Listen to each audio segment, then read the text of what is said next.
नमस्कार दोस्तों, मेरा नाम है प्रदीप चौहान। बात समझनी है तो पूरी सुननी होगी। दोस्तों, इस देश की राजनीति को फिलहाल दो पॉइंट ऑफ व्यू से आप देख सकते हैं। एक है नैरेटिव और दूसरा है परसेप्शन। किसी ने नैरेटिव बना दिया या परसेप्शन अपना गढ़ लिया तो उसको कामयाबी मिलती है, और नैरेटिव और परसेप्शन गढ़ने के मौके कभी कभी मिलते हैं राजनीति में, और जिसने इस मौके पे चौका मार दिया वही बाजी मार जाता है। उदाहरण के तौर पे अन्ना हजारे आंदोलन ने एक मौका बनाया, मौका क्रिएट किया इनफैक्ट बीजेपी ने अन्ना हजारे आंदोलन के ज़रिए, और एक नैरेटिव बनाया और एक परसेप्शन लोगों के सामने बनाया कि नैरेटिव ये बनाया कि ये भ्रष्ट कांग्रेस यानी भ्रष्टाचार, मोदी यानी अच्छा भविष्य, अच्छे दिन। ये नैरेटिव परसेप्शन बनाने के आधार पर मोदी जी सत्ता में आ गए, बीजेपी सत्ता में आ गई, और उसके बाद लगातार सबसे ज़्यादा बीजेपी ने अगर किसी पे काम किया तो इन्हीं दो चीज़ों पे काम किया। इसके लिए पूरा एक आईटी सेल खड़ा कर दिया गया, पूरी एक ट्रोल जो है गैंग है वो खड़ी कर दी गई, मीडिया को पूरी तरह से जेब में डाल दिया गया। जो भी हो सकता था, जो आवाज़ें उठा सकते थे, उन आवाज़ों को पार्टी के बाहर दबा दिया गया। जो पार्टी के अंदर आवाज़ें उठ सकती थी उन्हें किसी को रिटायर कर दिया गया, किसी को राजनीतिक रूप से इतना कमज़ोर कर दिया गया कि उसकी आवाज़ ही कम हो गई। तो ये नैरेटिव और ये परसेप्शन दोनों तब से लेके बीजेपी बनाए रख रही है हर मौके पे, क्योंकि वो चौका मारती है और मौका देती है गलती से कांग्रेस। अब तक बहुत मौके कांग्रेस ने दिए हैं और कांग्रेस के अंदर बैठे लोग उसकी सबसे बड़ी वजह है। लेकिन कांग्रेस चूक जाती है कहाँ पर? वो चूक जाती है खुद अपने मौके पे चौका मारने पे, क्योंकि मौके तो बीजेपी भी देती है, दूसरे भी देते हैं। अब मुझे ऐसा लगता है कि इस वक्त देश का एक बहुत बड़े राज्य में एक बहुत सुनहरी मौका है कांग्रेस के पास, लेकिन कांग्रेस के अंदर मुझे नहीं मालूम कि उसको लेके कोई बातचीत ही नहीं हो रही, और वो प्रदेश है पश्चिम बंगाल। जी हाँ, पश्चिम बंगाल में मुझे लगता है इस वक्त कांग्रेस के पास बहुत सुनहरा मौका है कि मौके का फ़ायदा उठाकर कांग्रेस वहाँ जो लोग राजनीति से दुखी हो गए हैं उन्हें एक थर्ड परसेप्शन दे सकती है। उसके लिए ज़रूरी है कि कांग्रेस एक्टिव हो, कांग्रेस पश्चिम बंगाल में वही चीज़ करे जो बिहार में कर रही है या दिल्ली में किया था या गुजरात में करने की कोशिश कर रही है। पश्चिम बंगाल की जनता दरअसल इस वक्त एक तरह से निराश हो चुकी है राजनेताओं से। वो ये हिंसा की राजनीति देख देख कर इतनी पक चुकी है, कई जनरेशन पश्चिम बंगाल की हिंसा की राजनीति देख देख कर परेशान हो चुकी है। वरना कहा यह जाता था, जब हम छोटे थे तो पढ़ते थे तो ये कहा जाता था कि पश्चिम बंगाल के लोग सबसे शरीफ होते हैं, वो कला की तरफ ज़्यादा जो है उनका झुकाव रहता है, इसलिए जो कलाकार होता है वो वैसे ही नरम दिल का होता है। लेकिन जब आती है चुनावी हिंसा की बात तो सबसे ज़्यादा इस देश में कहीं चुनावी हिंसा होती है, राजनीतिक हिंसा होती है, वो पश्चिम बंगाल में होती है। जब तक कांग्रेस सरकार में थी, 1977 तक पश्चिम बंगाल में कांग्रेस की सरकार थी, वहाँ ऐसी कोई समस्या नहीं थी। लेकिन उसके बाद आप इतिहास उठा के देखिए, जब 1977 में कांग्रेस सत्ता से बाहर हुई तब से लेकर अब तक न कांग्रेस सत्ता में लौटी, और पश्चिम बंगाल में राजनीति का शांति का रूप कहीं चला गया और हिंसक रूप लगातार वहाँ बढ़ता ही रहा है, कम होने की बजाय।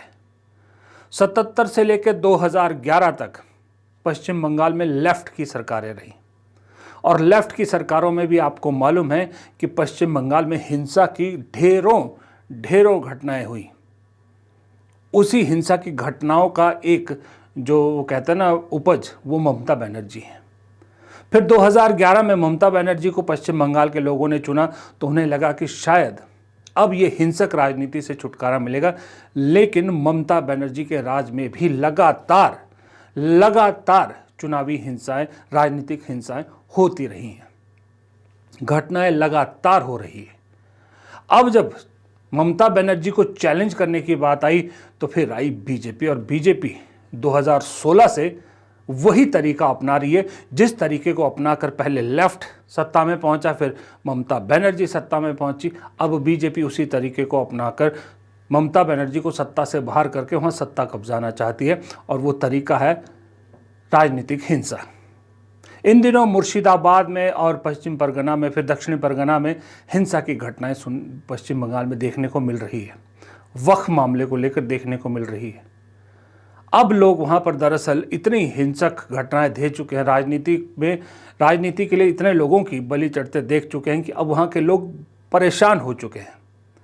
पश्चिम बंगाल के लोगों से आप पूछिए तो वो सबसे पहले इस वक्त चाहते हैं कि कौन सी पार्टी आपको चाहिए। वो कहेंगे कि उन्हें एक ऐसी पार्टी चाहिए जो कम से कम ये हिंसक राजनीति से दूर रहे, इससे छुटकारा दिलाए।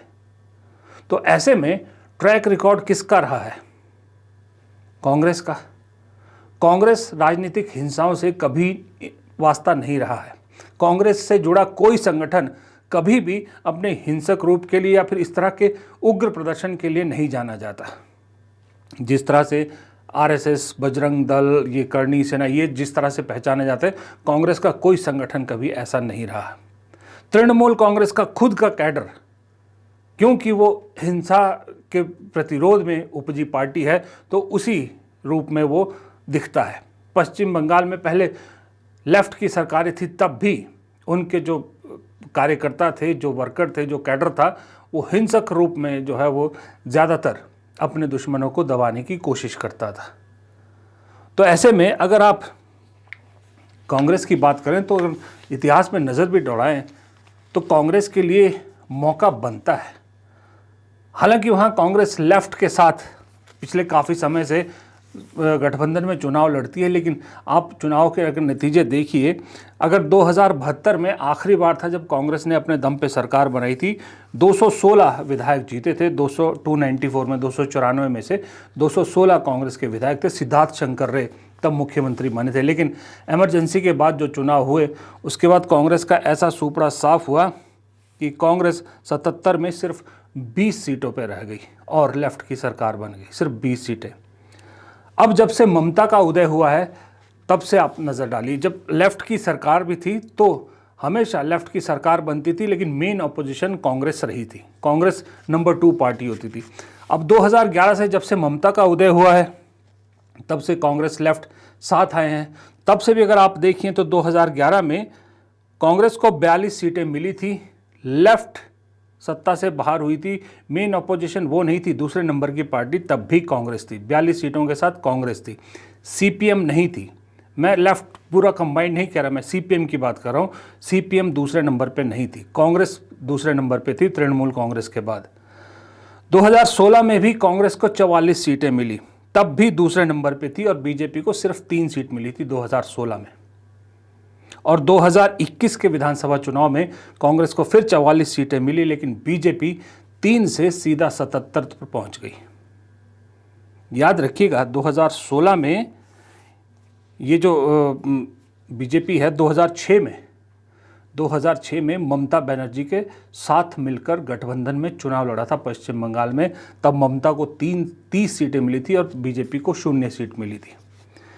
ये ममता बनर्जी का ही उगाया हुआ पौधा है जो आज उनको जो है खाने पे तुला हुआ है। लेकिन बीजेपी ने 3 से सीधा 77 की जो छलांग लगाई, उसके पीछे 5 साल जिस तरह से ममता बनर्जी को तंग किया गया, हर तरह का हथकंडा अपनाया गया और राजनीतिक हिंसा बहुत बड़ा एक हथियार के रूप में इस्तेमाल किया गया।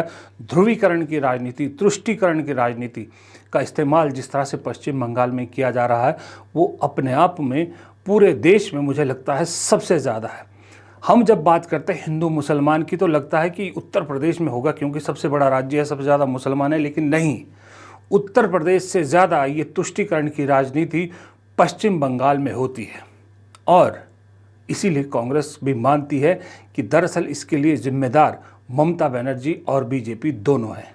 ध्रुवीकरण की जो राजनीति बंगाल में चल रहे हैं, जो जड़ पकड़ रही है, जिसकी शुरुआत बंगाल के मुख्यमंत्री ममता बनर्जी और बीजेपी पार्टी दोनों मिलकर चुनावी गठबंधन के चलते 2000 की शुरुआत से बंगाल में शुरू किए थे। चुनावी गठबंधन की मुद्दा को लेकर कभी मुख्यमंत्री ममता बनर्जी बीजेपी सरकार के मंत्री की पद भी संभाली थी। उसी दिन से जो सिलसिला जारी हुई है, उसी दिन से जो चल रही है, उसके चलते ये बंगाल के साथ न कभी सांप्रदायिकता, न कभी जात पात की कोई रिश्ता थी कभी, दिल्ली में पहले हम लोग जब जाते थे तो लोग जब पूछते थे कि बंगाल में जात पात सांप्रदायिकता के बारे में कुछ कहिए, मैंने कहा है ही नहीं तो क्या कहूँ। मैं जहाँ से चुनकर आते 70% मुसलमान, सिर्फ मैं नहीं, मैं प्रणब मुखर्जी साहब को भी ऐसे चुनाकर चुनाव में शामिल करके जिताकर हम लोग भेजा दिल्ली में, वो भी ब्राह्मण की बेटे थे। अब इस वक्त अगले साल चुनाव होने हैं, इस वक्त बहुत अच्छा मौका है कि कांग्रेस लोगों के बीच जाकर अपनी बात कहे। जो कांग्रेस का स्वरूप है, जो कांग्रेस की विचारधारा है, उस विचारधारा को लोगों तक पहुंचाए। लोगों को इस वक्त वैसी पार्टी चाहिए जो उनके जख्मों पर मरहम लगा सके, और मरहम लगाने का ये मौका सही है कि जो तुमने चुना है जिसे, वो भी इसी रूप की है, और जो उसको चैलेंज कर रही है पार्टी वो भी इसी रूप की है। अगर आप इसको हट के वहाँ जाओगे भी तो कुछ बदलने वाला नहीं है। अगर आपको बदलना है, इन सब से छुटकारा पाना है, तो कांग्रेस एक विकल्प आप ज़रूर रखिए। ये बात कांग्रेस के नेताओं को कहनी चाहिए। अधीर रंजन चौधरी, क्योंकि उनकी खुद की कॉन्स्टिट्यूंसी मुर्शिदाबाद है, वो हार गए इस बार चुनाव, क्योंकि ममता बनर्जी ने यूसुफ पठान को, क्रिकेटर को खड़ा कर दिया वहाँ पर। लेकिन वो जानते हैं कि ज़मीन पकड़ने के लिए मौका सही है, इसलिए अधीर रंजन चौधरी घायलों से मिल रहे हैं, जहाँ फसाद हुए हैं उन इलाकों में जा रहे हैं। लेकिन कांग्रेस की बाकी लीडरशिप क्यों नहीं जा रही? अगर कांग्रेस की जगह इस वक्त कहीं बीजेपी होती, चाहे 2 ही सीट क्यों ना होती बीजेपी की, कांग्रेस के पास तो फिर भी 44 सीटें थी, कांग्रेस के 2-3 विधायक होते तो भी वो इस मौके पे छलांग मार चुकी होती, और इस वक्त एक नैरेटिव बढ़ाने की कोशिश कर रही थी, एक परसेप्शन बनाने की कोशिश कर रही होती। जो परसेप्शन मैं कह रहा हूँ कि ममता बनर्जी अगर हिंसक राजनीति का फ़ायदा उठाकर सत्ता तक पहुंची है, तो बीजेपी भी वही कर रही है। ये परसेप्शन बनाना पड़ेगा, और नैरेटिव बनाइए कि अल्टरनेट, अगर आपको इन सबसे छुटकारा पाना है तो कांग्रेस को चुनिए। क्योंकि पश्चिम बंगाल की मुझे नहीं लगता कि 1-2% 2% से ज़्यादा लोग ऐसे होंगे जिन्होंने कांग्रेस का शासन देखा होगा। 1977 के बाद जो पैदा हुए हैं उन्होंने तो कांग्रेस का शासन देखा ही नहीं, उनको तो मालूम ही नहीं कि कांग्रेस की सरकार कैसी रही है, कांग्रेस ने कैसा काम किया, कांग्रेस कैसे काम करती है। इसलिए बड़ा ज़रूरी है। बीजेपी क्यों कामयाब हुई पूरे देश में? बीजेपी इसलिए कामयाब हुई, बीजेपी ने ये नैरेटिव गढ़ा ना सब जगह कि हमें कभी सत्ता में आने का मौका नहीं मिला, हमें एक बार आप मौका दे के देखिए। आपने कांग्रेस को आजमा लिया, आपने दूसरी पार्टियों को आजमा लिया, एक बार हमें आजमा के देखिए, हमें मौका दीजिए। लोगों ने उनकी बात पे विश्वास किया, लोगों को लगा हाँ एक बार इनको भी मौका देखें, क्योंकि ये नई बातें कर रहे हैं। यही चीज़ अरविंद केजरीवाल ने कही थी कि एक बार हमें मौका दे के देखिए। तो क्यों पश्चिम बंगाल में कांग्रेस लोगों से मौका नहीं मांग रही कि हमें भी एक मौका दे के देखिए, ताकि हम अपनी बात कह सकें और हम कैसे काम करते हैं, हमारी सरकारें कैसे काम करती हैं, ये आपको पता चल सके। कम से कम लोगों से ये अपील कीजिए कि 5 साल का मौका, हमें एक टेस्टिंग टाइम तो दीजिए, कि हमें एक बार तो मौका दीजिए काम करने का। क्योंकि दिल्ली की सरकारें तो आप देख ही रहे हैं, सेंटर में हैं। 11 साल से दिल्ली में दिल्ली की सरकार बीजेपी की चली रही है ना, माफ़ कीजिएगा, दिल्ली से। उनके कामकाज का पूरा लेखा जोखा पश्चिम बंगाल के लोग जानते हैं। कांग्रेस की तो दिल्ली में भी सरकार नहीं है 11 साल से, तो किस पे अवलोकन करेंगे? अगर करना है, तोलना है, तो कर्नाटक, तेलंगाना जैसी सरकार से तुलवाइए। कांग्रेस को कहिए कि देखिए हमारी सरकारों ने वहाँ ओबीसी के लिए क्या किया है, आरक्षण जो है वो लागू कर दिया है, जातिगत जनगणना करा दी, महिलाओं को हमने फ्री बस पासेज और बैंक अकाउंट में पैसे देने शुरू कर दिए। ये सब गिनवाइए ना वहाँ पर जाके। लेकिन मुझे समझ नहीं आ रहा, कांग्रेस ध्यान नहीं दे रही। कांग्रेस जहाँ फंस जाती है वहीं फंस जाती है। गुजरात में फंसी है, बिहार में फंसी है, तो वहीं फंसी है। अब इधर जो मर्जी हो जाए, जब कल को मामला शांत हो जाएगा, फिर 6 महीने बाद जगेंगे, फिर पश्चिम बंगाल में काम शुरू करेंगे, तब तो फिर देर हो जाएगी। मौके पे चौका मारना सीखना है कांग्रेस को, तो आप रॉबर्ट वाड्रा से सीख लीजिए। रॉबर्ट वाड्रा ने आज क्या किया? रॉबर्ट वाड्रा को फिर ईडी का समन आया। 17 साल से एक ही केस में उन्हें बार बार बुलाया जा रहा है। वो कह रहे हैं कि मैंने 2300 से ज़्यादा डॉक्यूमेंट्स दे दिए हैं, घंटों मेरी पूछताछ हो जाती है, फिर भी मुझे बार बार बुलाया जा रहा 17 साल से। 17,000 करोड़ का घोटाले का भ्रष्टाचार का आरोप प्रधानमंत्री ने जिस अजीत पवार पे लगाया था, वो तो आज उनका मुख्यमंत्री है। और मैंने 3 करोड़ की ज़मीन, 3.5 करोड़ की ज़मीन 50 करोड़ में अगर मेरी बिक गई, तो मुझे बार बार 17 साल से बुलाया जा रहा है।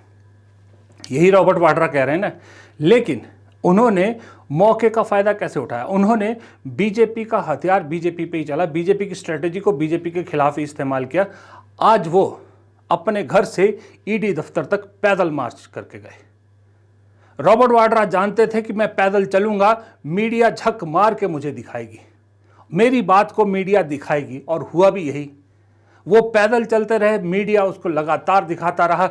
जो रॉबर्ट वाड्रा ने कहा, मीडिया ने सारे बयान उनके चलाए। इसको कहते हैं मौके पे चौका मारना, यानी कि जो जैसा दिख रहा है, जैसा चल रहा है, उसको उसी तरह से चलाना। क्योंकि ये तो एक बड़ी पुरानी कहावत है कि जो दिखता है वही बिकता है। मोदी जी लगातार टेलीविज़न पे दिखते हैं, मीडिया में दिखते हैं, इसलिए वो बिक रहे हैं। राहुल गांधी को कोई दिखाता ही नहीं है सोशल मीडिया पे, इसलिए सबसे ज़्यादा राहुल गांधी दिखते हैं, इसलिए सोशल मीडिया पे राहुल गांधी बिकते हैं। रॉबर्ट वाड्रा ने सही, मुझे लगा आज बहुत सही स्ट्रेटजी का इस्तेमाल किया कि बीजेपी को भी ये कहना पड़ गया कि देखिए, ये तो जो है वो भ्रष्टाचार के मामले को भी एक आंदोलन का रूप देने में की कोशिश कर रहे हैं। बीजेपी को ये रिएक्शन क्यों देना पड़ा? क्योंकि वो समझ रहे थे कि रॉबर्ट वाड्रा सुबह से मीडिया में चल रहा है, गोदी मीडिया लगातार दिखा रही है उसको। तो ये होता है तरीका मौके पे सही चौका मारने का, और जब जिस चीज़ की ज़रूरत है उस वक्त उस स्ट्रेटजी को वहाँ लगाने का। अच्छी बात है, आप बिहार में, गुजरात में काम कर रहे हैं। राहुल गांधी खुद गुजरात गए हैं, वहाँ जो है जिला अध्यक्षों को लेकर, संगठन को लेकर कर रहे हैं। लेकिन जो पश्चिम बंगाल की लीडरशिप है, उनको कहिए आप क्या कर रहे हैं? आप तो कम से कम जहाँ फसाद हुए, दंगे हुए हैं, वहाँ पर जाइए, लोगों से मिलिए, बातचीत कीजिए, बयान दीजिए, मीडिया में छाए रहिए, रोज़ कोई ना कोई दिन में 2-3 लोग जो है बयान दें, क्रिटिसाइज़ कीजिए बीजेपी को भी, तृणमूल कांग्रेस को भी, अपनी प्रेजेंस दिखाइए। लोगों को लगना चाहिए कि भाई कांग्रेस है, आवाज़ उठाती है, जिंदा है। वरना कांग्रेस जितने भी सीटें जीतेगी या जो जीती है, मुझे लगता है वो उनके पर्सनल, जो हर उम्मीदवार का जो अपना रेपो है उसी पे जीती है, पार्टी के लेवल पे तो कहीं दिख नहीं रही। ये भी मान के चलिए, अब तक लेफ्ट के साथ छोटा सहयोगी नंबर 2 की बनके कांग्रेस चल रही थी, लेकिन मैंने पिछला पूरा रिकॉर्ड आपको दिखा दिया कि जो लेफ्ट की सबसे बड़ी पार्टी है सीपीएम, वो कहीं कांग्रेस के आगे टिकती नहीं। तो अब कांग्रेस को लेफ्ट का साथ छोड़ देना चाहिए, टाटा बाय बाय कर देनी चाहिए कांग्रेस को लेफ्ट से, कि अब लेफ्ट का ज़माना इस देश से चला गया, लेफ्ट का अब कुछ नहीं बचा इस देश में।